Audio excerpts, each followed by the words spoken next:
كلنا نعرف انه الاكل طيب، لكن ريحة الطبخ من تنتشر بالبيت راح تكون منفرة للبشر وجدا مزعجة. هليكوبتر هليكوبتر.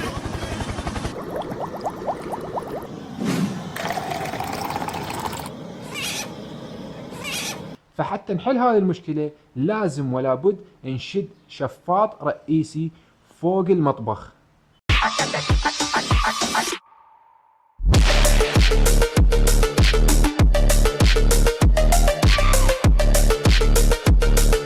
ففي فيديو اليوم راح نتعلم شلون نشد الشفاط الرئيسي الكوكر هود بالمطبخ على مود يمنع تسرب الأرياح داخل البيت.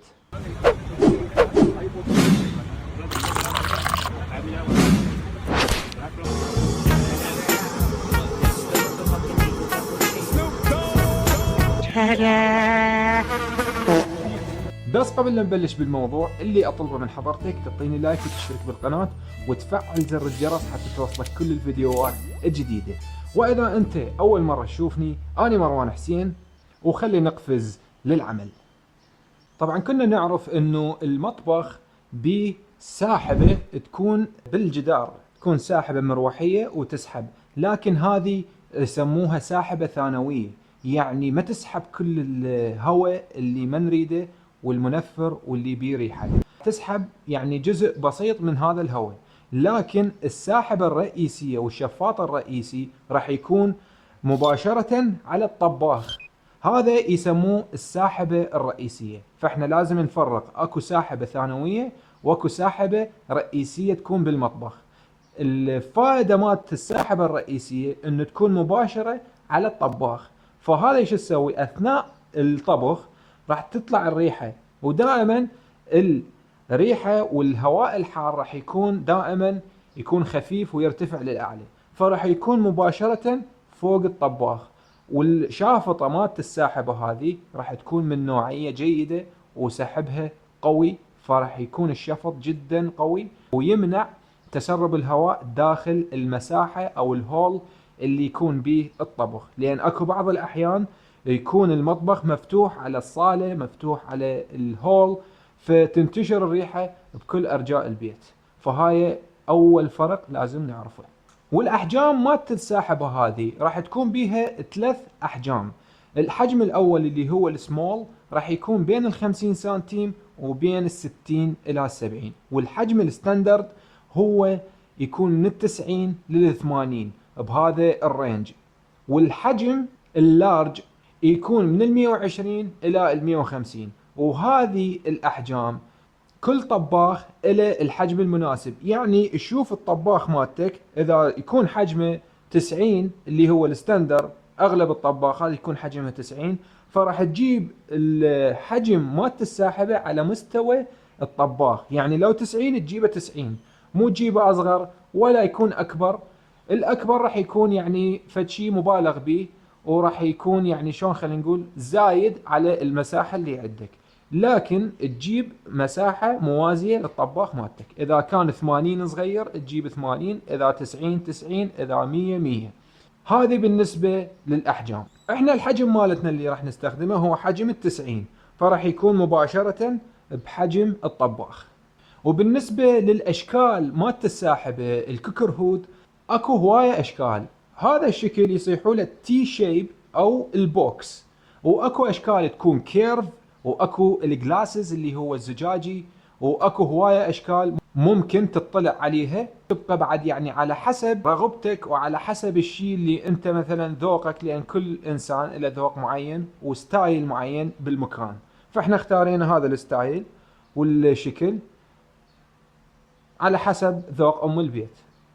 وملاحظة جدا مهمة لازم تاخذها بعين الاعتبار، هذا الطباخ هو بهذه المسافة اللي احنا دا نشوفها حاليا. المسافة اللي نعلق بيها الساحبة راح تكون المسافة ترك الفراغ يكون من 75 الى 65 سنتيم. ال 75 سنتيم راح نستخدمها اذا الطباخ اللي دا تشتغل بيه هو طباخ غازي، لكن اذا طباخك كهربائي ممكن تنزل بالمسافة وتسويها 65 سنتيم. لا اكثر من 75 ولا اقل من 65. اذا سويت اقل ممكن يسبب لك مشاكل. هذا حسب الستاندر وتعليمات الشركة المنتجة لهذه الساحبة. وبما انه طباخنا غازي فاحنا راح نستخدم المسافة اللي هي 75، نترك فراغ 75، من بعدها نشكل الساحبة على هذا المستوى الليفل، فراح يكون لا هو اللي قريب ويؤدي الساحبة ولا هو بعيد، وتنفقد الجودة مالت السحب، وراح يكون السحب جدا ضعيف. فهذه المسافة لازم نلتزم بيها اثناء شد الساحبة. طبعا لو نلاحظ احنا الشركة مالت الساحبة هي هذه DLC كوكر هود، هاي الشركة اللي دا نشتغل بيها. طبعا احنا هنا عندنا هاي البوابة بهذا الشكل، وهذا الموتور مالته.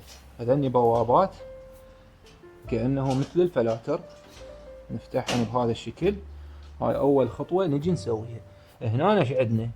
هذا الفلتر الكربوني، هذا يجي مجدود بالماطورة بالساحبة، وهذا هم كذلك نفس الحالة بهذا الشكل.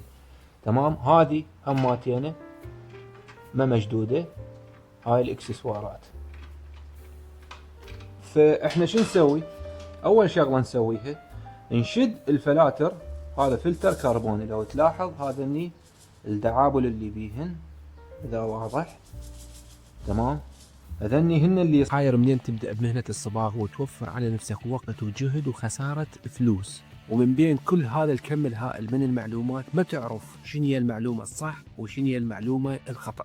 وحبيت أحل هذه المشكلة وسويت لك كورس جمعت به كل خلاصة تجربتي مال 20 سنة، وسويت لك إياها على شكل فيديوهات ممنهجة تمشي بيها بالتدريج. وهذا الكورس راح ياخذك من إيدك ويخليك على الطريق الصحيح وتفهم الأساسيات بشكل ممنهج. أوعدك وعد من أخ الأخو، راح تخرج فاهم مو حافظ، وراح تقدر تتعامل ويا أي جدار يواجهك، سواء كانت مشكلة به، رطوبة، نوع أنواع الجدار. كل هاي التفاصيل أنا شارح عنها بالتفصيل، وراح تتفوق على شكل صباغ هستوى جاي للمصلحة. للتفاصيل أكثر تواصل وياي على الواتساب أسفل هذا الفيديو بصندوق الوصف. صفن الرواشح الدهون، وهذني يتبدلن كل 6 اشهر. كل 6 اشهر يتبدلن ذن الفلاتر. اول شغلة نسويها هي نقعدها بهذا المكان، وهيجي بيها قفلة تحس بيها طقة، هيجي تعصر. ضروري جدا تكبسها بهذا الشكل وما تترك بيها فراغ. ناهم نفس الحالة. تمام. وهذا القبض همينه هنا انا بيه شلون البرغي، وهذا بيه هم برغي، فنشده بهذا الشكل دورا. هذا شنو؟ على مود من يجي الهواء يسحب الدهون فما يطب يعني بالبروانة المروحة الداخلية، فراح يصطدم بهذا الشكل الجلاسز، والدهن راح يبقى هنا. وبين فترة وفترة سوي له صيانة كل اسبوعين كل اسبوع، بعد حسب النظافة مال الشخص. لكن الفلاتر ذن الرئيسيات يتبدلن كل 6 اشهر. هذه اول خطوة لازم نسويها، وبعدها نرجع نقبض هذني الابواب بهذا الشكل.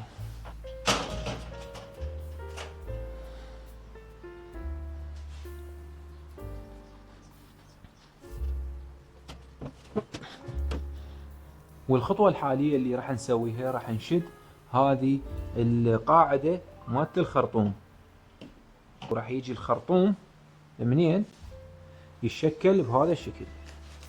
هنا الخرطوم هذا الحلزوني يشكل هنا، وبعدين يمتد الخرطوم للفتحة اللي نريد نطلعها من يمها.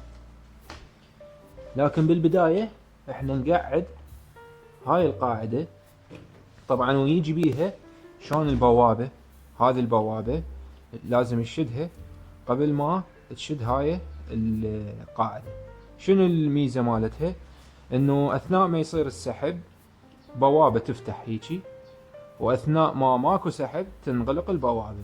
ليش؟ على مود مثلا ما تطب حشرات، ما تطب مثلا شغلات مثلا توقع تحمي هذه البروانة بالمروحة الداخلية، على مود ما تسبب مثلا اعطال بالمستقبل. وشغلتها جدا بسيطة، هذه هي بلاستيك يعني تنطوي، وبيها شلون يعني هنا اماكن الها بهذا الشكل، هاي مكان وهذا مكان، وهاي بيها شلون الفتحة. احنا راح ندخلها هنا، هذه وحدة، وندخل الثانية هنا بهذا الشكل. راح تكون هيك من ينفتح يشتغل الهواء تنفتح للأعلى، والثانية نفس الشكل همينة. راح تكون هسه شغلتنا أصلية. نجيبها هنا نقعدها على الفتحات الأربعة، وهذن البراغي مالتهن. تمام. نجيب الدريل، تريد مفك براغي بعد براحتك.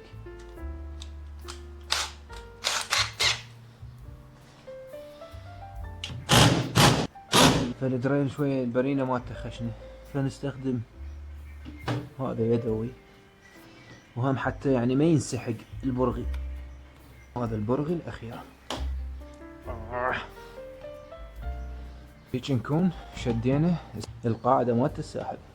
طبعا وهسه حاليا شنو راح نقعد قاعدة هذه تكون بهذا الشكل. تمام. بيها شفرة، هاي الشفرة راح تتخلى هنا بهذا الشكل. حاليا ايش راح نسوي؟ راح نسد هذا، وراح ناخذ منه ارتفاع 75 سنتيم. هاي 70 75 منه هماتين 75 ومنه 75. تمام. شو نسوي؟ نرجع نقيس هذه المسافة منا للقاعدة، نشوف المساحة مالت البرغي من ال 75 اللي احنا نريدها الى النقطة مالت البرغي ايش قد. راح نشوفها 20 25. اوكي 25 ونص هنا. فاحنا ايش راح نسوي؟ هاي 25 ونص هنا، هاي 25 وهاي النص. هنا نجي نيش بهذا الشكل راح يكون. اوكي. يعني منا احنا قسنا بالبداية منا 75، وصلنا 75.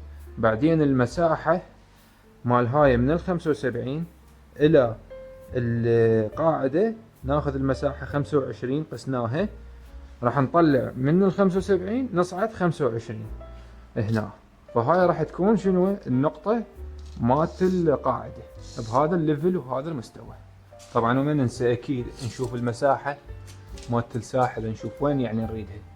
هسه هاي نقول هذه 90، يعني نريدها احنا في مستوى هذه. اوكي. فاحنا 90 مالتنا منا راح تكون بهذا الشكل. هاي هنا نقطة وهنا نقطة.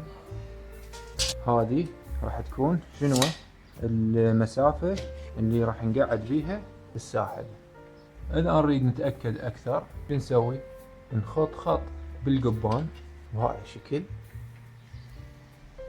نحصل شنو على استقامة اثناء ما نقعد. هسه هذا الخط اللي راح نشتغل عليه.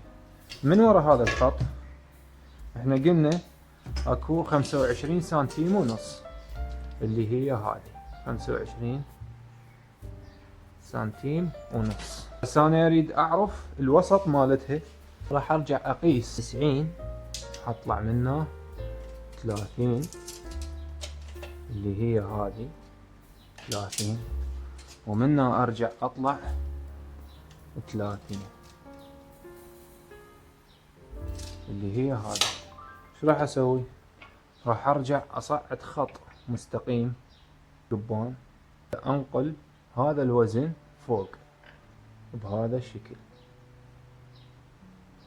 وهنا نفس الحالة. هسه قبان هم انقل الوزن هنا فوق. هذني شنو النقاط اللي نقلتهن هنا من هنا لهنا؟ 30 ب30 مال هذا البوكس. لو نلاحظ احنا قسنا من هنا لهنا 30 ومن هنا لهنا 30، طلع عندنا هذا ال 30. لو نلاحظ هاي الفيتة مالتنا هذا 30، ومنا هم 30. اذن منا 30 ومنا 30 اللي هي هذيجي النقطتين وصعدناهن اللي فوق. هسه نرجع شو نسوي؟ هذا البوكس منا همينه 30 اللي هو هسه لو نلاحظ هم 30. زين ال 30 لو نجي نص ال 30 ايش قد وننزل لجوا ايش راح نلقى؟ راح نلقى هذا الرقم اللي هو 15. نص ال 30 شو مخلي لك؟ مخلي لك برغي. يعني راح ناخذ النص مال هذا البوكس، راح نشوف ايش قد 30.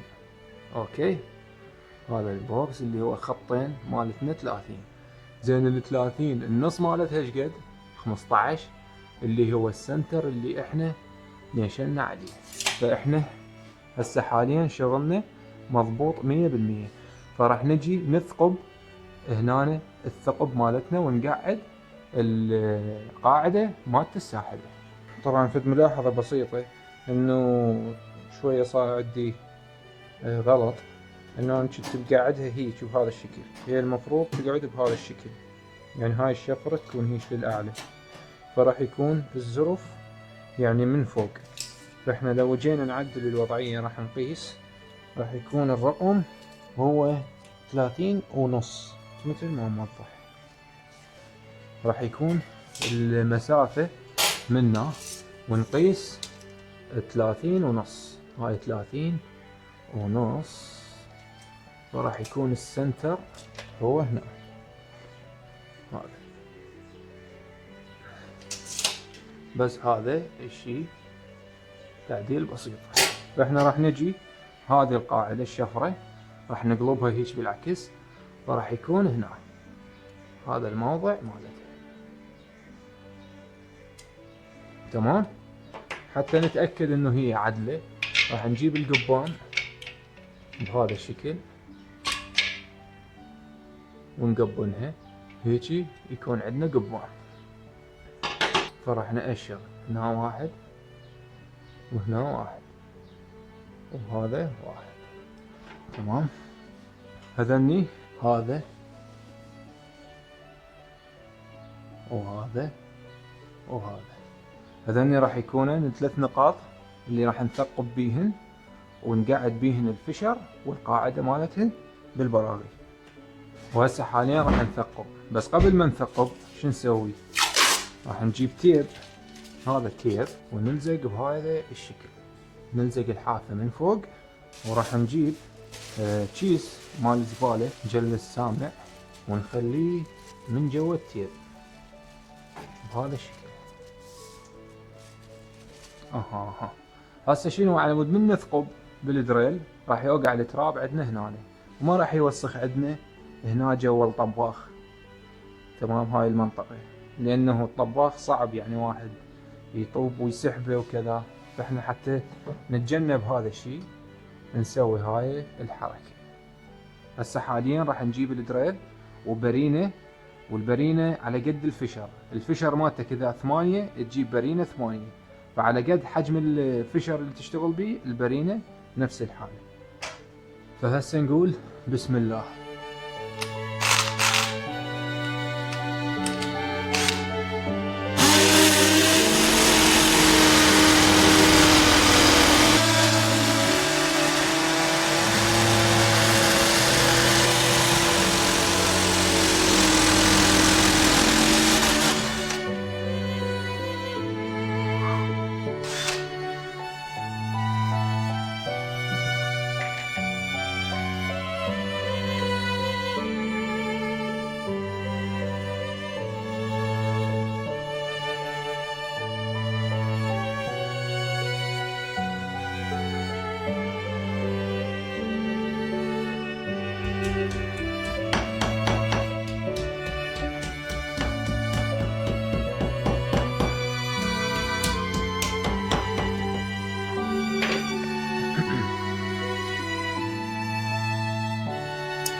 إلى أصحاب المنتجات والخدمات والمشاريع الصغيرة والكبيرة، اللي يحب يعلن عن خدمته أو مشروعه أو منتجه أو أي شيء عنده ويريد يعلن عنه، سواء كان هدفه زيادة بالمبيعات أو هدفه بناء علامة تجارية ويوصل للشريحة أكبر من العملاء. إذا تحب نشتغل أنا وياك وأسوي لك ترويج بقناتي، وراح تحصل على رفع بنسبة المبيعات أو بناء العلامة التجارية أو على حسب الهدف مال منتجك. إذا تحب نشتغل مع بعض، رقم الواتساب أسفل هذا الفيديو بصندوق الوصف، وأول ما تراسلني قبل اكتب لي إعلان بدون أي مقدمات، وراح يتم الرد عليك مباشرة. بيس. القاعدة هذه صارت تمام التمام. وهسه بعد ما كملنا الدق مالت القاعدة وربطها، هسه نقدر نشيل هذا التيب، يعني ما عندنا تراب. حتى شنو بعد نبدي بمرحلة تقعيد الساحبة. وهسه حاليا راح نركب الساحبة على هذه القاعدة، والتركيبها راح يكون هذه. هسه لو نلاحظ الشفرة مالتها، خلينا نقول الفحل، واكو النثية راح تكون هنا، تمام، ذني الاثنين، فراح يدخلن هنا بهذه السكة. فهسه شنو راح نشيلها بهذا الشكل، ونكون حذرين ونقول بسم الله ويا الله، بسم الله الرحمن الرحيم. دقيقة.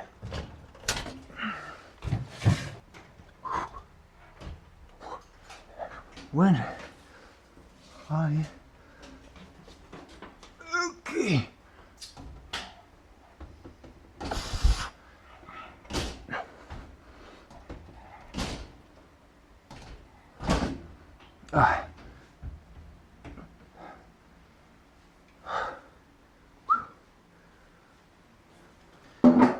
اللي نتأكد قعدت عندنا بهذا الشكل، تمام. هسه حاليا شنو راح نسوي؟ الفتحة مالت الخرطوم. فاحنا عندنا هاي الفتحة هي فاتحيها مهيئيها من زمان، لكن لو حضرتك ما عندك فتحة فلازم تفتح لك فتحة، ويفضل تفتحها يعني مقابيلها بهذا الشكل.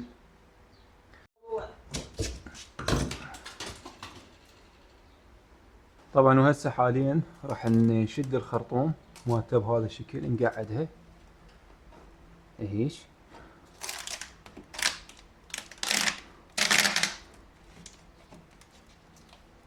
طبعا تريد تضربه براغي، تمام، وتريد يعني تسوي له تيب، لكن الافضل هو يعني انت تخلي له تيب. اكو هذا تيب الومنيوم بهذا الشكل، لان ما له داعي يعني تسوي له براغي. لكن اذا انت تريد ماكو اي مشكلة.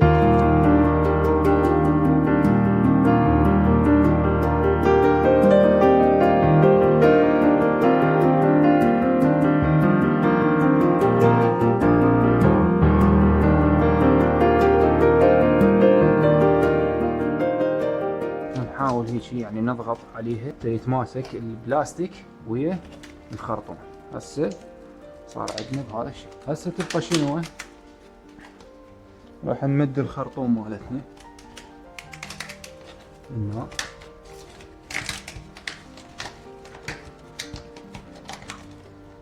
والقبغ الخارجي اللي راح نقعده هو بهذا الشكل راح يكون.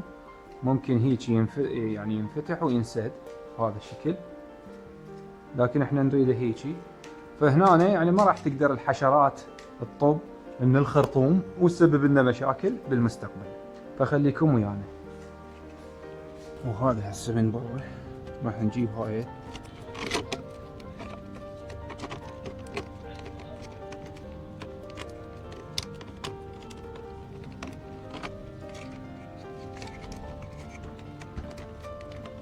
نقعدها بهذا الشكل.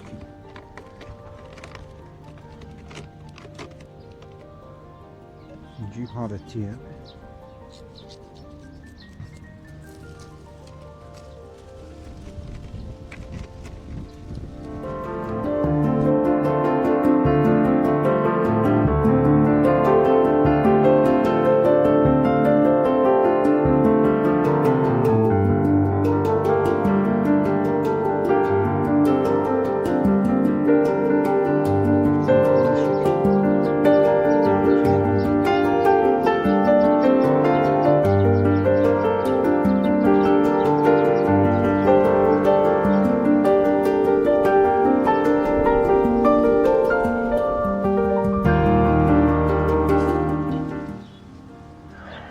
وهيك نكون خلصناها من برا. وهسه راح نكمل الشغلات الباقية من جوا اللي هي راح نحشيها بمادة الفوم. هسه لو نلاحظ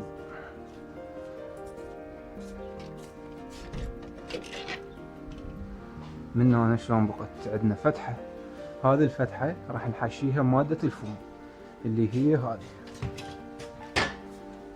تمام، على مود شنو تتحشى الفتحة داير مدايرها. اول شي راح تحصرها، وثانيا راح يصير التصاق قوي بين الجدار وبين الخرطوم. القبض اللي خارجي هماتينه راح يوصل للفوم، بالتالي شنو راح يصير التصاق وتجانس بين الجدار والخرطوم، وراح يصير كتلة وحدة. وايضا عشرات ما راح تقدر تطب من هذه الفتحة. فهسه شنو راح نحشيها مادة الفوم، فخليكم ويانا. وما بين ما يجينا الفوم ايش راح نسوي؟ راح نقعد هذا البوكس مالتها بهذا الشكل.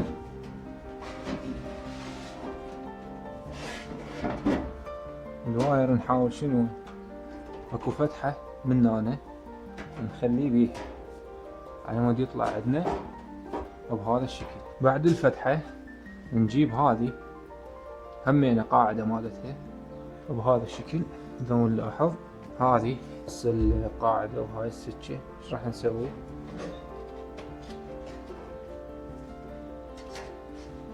منها تقعد ومنها همين تقعد. وش نسوي؟ هماتينه نأشر هنا. بعد ما أشرنا المكان مالت القاعدة راح نرجع نشيلها بشكل اوكي، ونرجع نثقب المكان هذا على مود نقعد القاعدة. طبعا انا ما راح احتاج دريل لانه راح ادقها بسامية، لان هي يعني شلون خفيفة وما بيها يعني ثقل.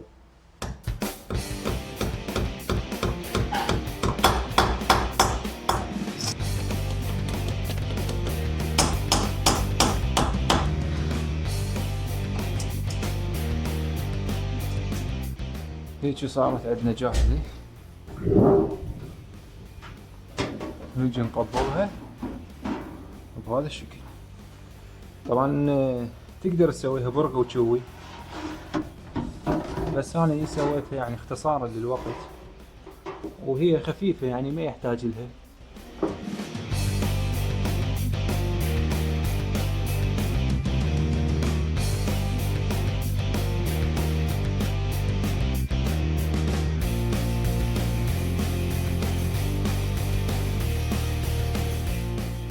وهاي هسه قعدت عندنا هاي البوكس مالتها. تبقى شنو نحشي هاي بالفوم وتخلص عندنا المهمة.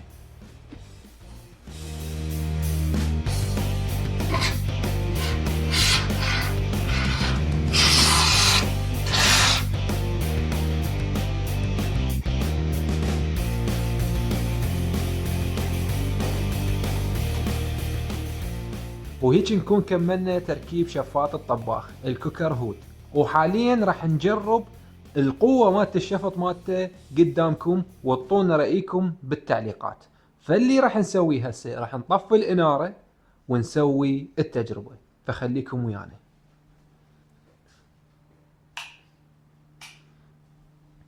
هنا عندنا هذه السرعات. طبعا هذا الموديل يكون لمس تاتش مثل ما موضح تاتش.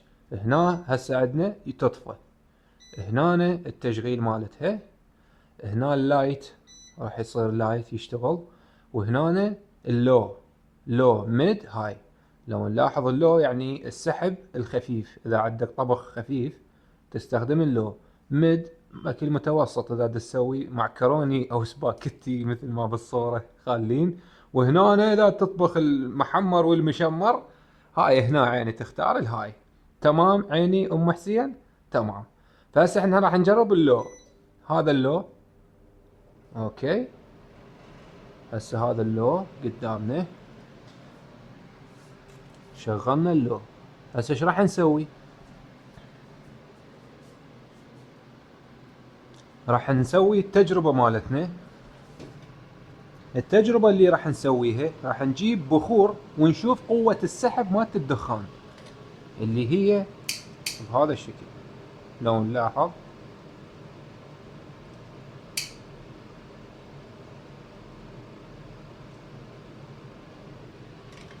هذا هسه شغلنا بخور وخلينا نشوف قوة السحب. هذا طبعا على اللو لو نلاحظ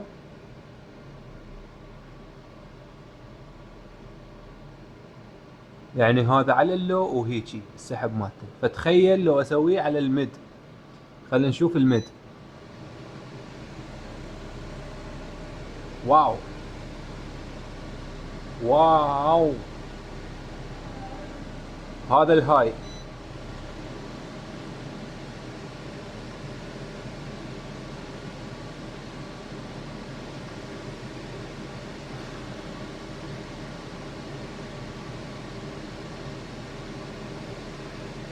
فالجدر هو بمستوى هذه. فتخيل الجدر هنا وهذا الدخان بهذا المسافة. فلو نلاحظ شلون كل الشفط دا يروح للأعلى.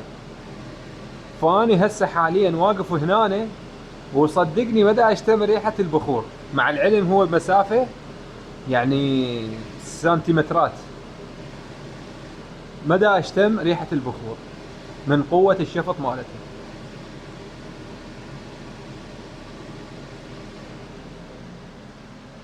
وتبقى عندنا مسألة الخرطوم هذا.